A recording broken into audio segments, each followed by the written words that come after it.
bienvenue dans The Silent Bloom Podcast. Aujourd'hui, nous allons parler des annales akashiques. Donc, je suis Chloé, médium, accompagnatrice et fondatrice de l'école des saisons de l'âme, et je vous avais promis un épisode spécial, un épisode un peu différent des autres parce que ce que je vais vous partager aujourd'hui, je ne l'ai partagé nulle part encore sous cette forme. Je vais vous parler donc des annales akashiques, ce que c'est, comment ça fonctionne et ce qu'une lecture peut révéler. Et puis c'est là que cet épisode devient vraiment personnel. Je vais vous parler de ce que j'ai moi-même découvert lors de ma propre lecture akashique. Ce qu'on m'a dit sur qui je suis, sur ma mission, sur mes connexions spirituelles, des informations que je n'avais jamais eues en mots pour nommer et qui ont du coup tout éclairé d'un seul et même coup. Donc c'est un épisode de vulnérabilité autant que de transmission, et je vous emmène avec moi dans quelque chose d'assez intime. Les annales akashiques, ou plutôt registres akashiques, viennent du sanskrit, akasha, qui désigne l'éther, l'espace primordial. Dans la tradition spirituelle, elles sont décrites comme une bibliothèque universelle, invisible, dans laquelle est enregistrée chaque expérience de chaque âme à travers toutes ses incarnations.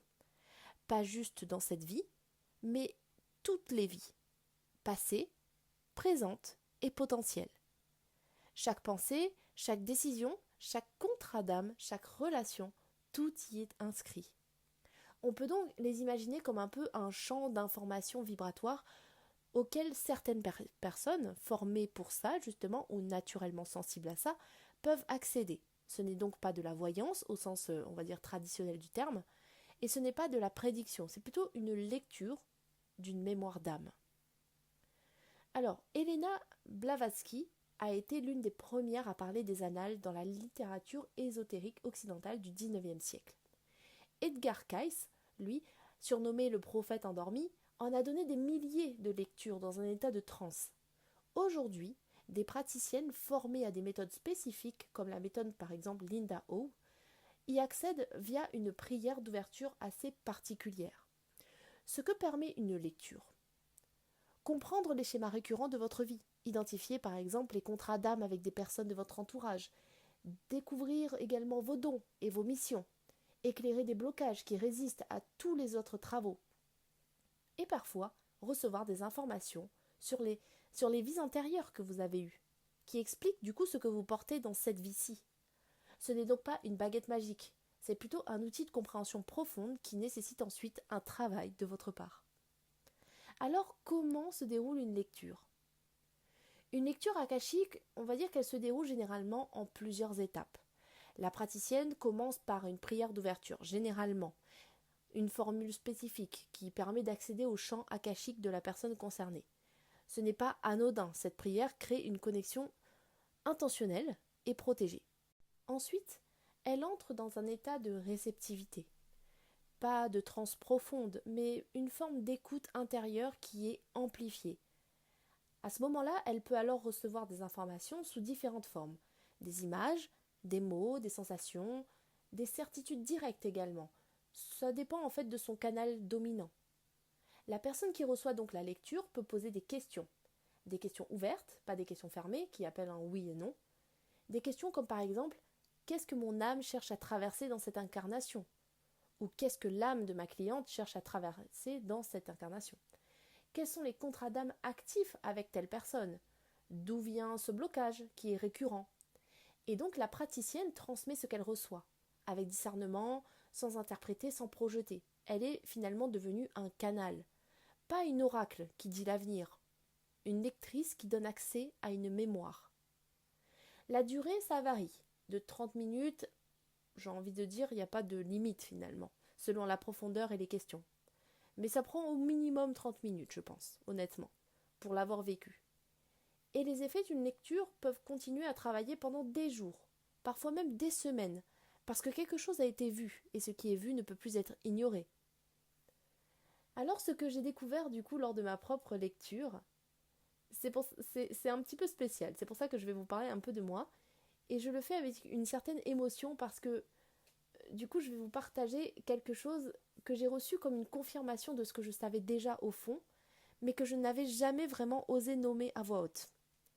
Lors de ma lecture akashique, on m'a dit que j'étais un médium canal, donc pas un médium qui perçoit par flash, pas un médium qui voit des images symboliques, plutôt un canal, c'est-à-dire quelqu'un à travers qui quelque chose de plus grand parle directement. Je suis un peu comme un vecteur de transmission. Et en fait, ça a résonné immédiatement. Parce que c'est exactement ce que je vis dans mes guidances les plus profondes, ces moments où je ne sais pas d'où viennent les mots, mais où ils arrivent avec une précision justement et une douceur qui ne sont pas de moi, ou pas seulement de moi. On m'a dit aussi que mes connexions principales, ceux qui me guident, à travers qui je reçois finalement, eh bien ce sont les anges, Marie et les maîtres ascensionnés. Alors je vais être honnête, le mot Marie m'a arrêté.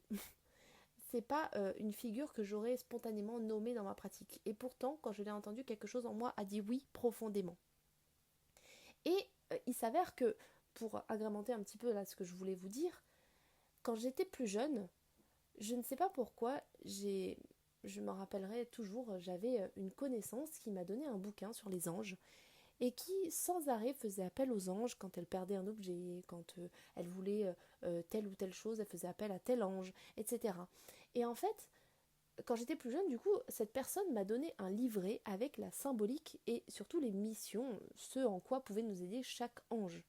Et c'est là où en fait, ça a été un peu un flash que j'ai eu, c'est que vraiment je me suis revue étant jeune en train de dévorer ce bouquin et je passais mon temps justement à me dire waouh, c'est incroyable, je sentais une connexion en fait assez puissante à ces êtres et je comprenais pas en fait d'où ça venait.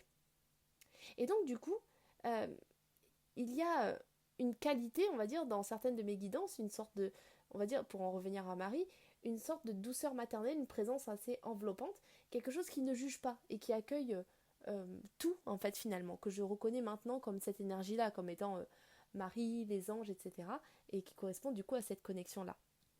Et puis, il y a eu quelque chose sur ma puissance. On m'a dit que ma puissance est ancrée dans le féminin sacré, et plus précisément dans le chakra sacré, le centre de la créativité, de la sensualité, de la création, du flux également, pas dans la tête, pas dans le mental, plutôt dans le ventre, plutôt dans le corps, dans ce qui coule.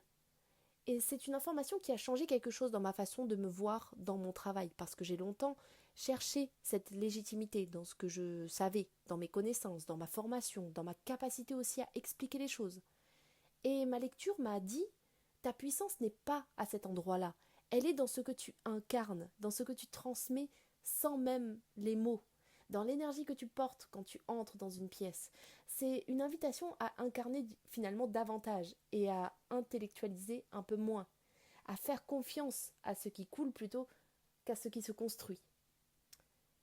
Donc cette lecture m'a donné quelque chose d'assez précieux, c'était de la clarté, pas des certitudes absolues, on est bien d'accord, mais plutôt une clarté sur la direction, sur qui je suis dans mon travail, sur avec qui et depuis où je travaille.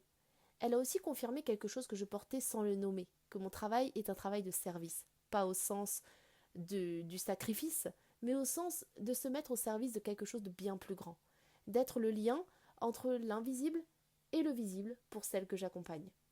Et elle m'a invitée du coup à assumer plus pleinement l'archétype de la prêtresse, celle qui n'attend pas d'avoir tout compris pour transmettre, celle qui fait confiance au canal qu'elle est, celle qui sait que sa puissance ne vient pas de ce qu'elle sait finalement, mais plutôt de ce qu'elle incarne. Et donc je partage tout ça avec vous parce que je crois que beaucoup d'entre vous portent quelque chose de similaire, une puissance peut-être que vous n'avez pas encore nommée, des connexions que vous n'avez pas encore osé reconnaître, ou une façon d'être dans le monde qui attend d'être incarnée vraiment. Les annales akashiques, pour finir, ne sont donc pas réservées aux médiums, elles sont accessibles à toute âme qui cherche à se comprendre plus profondément.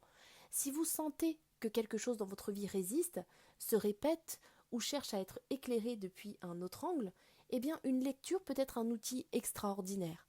La semaine prochaine, on va parler de quelque chose d'un petit peu plus particulier, d'encore plus particulier finalement, puisque c'est déjà un sujet assez pointilleux quand même, les annales akashiques.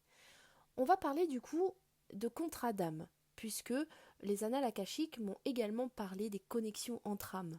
Et donc on va venir se demander finalement qu'est-ce qu'un contrat d'âme, comment le reconnaître et comment on peut choisir de le transformer. Donc je te dis à la semaine prochaine et en attendant je te souhaite de prendre soin de toi. À très vite.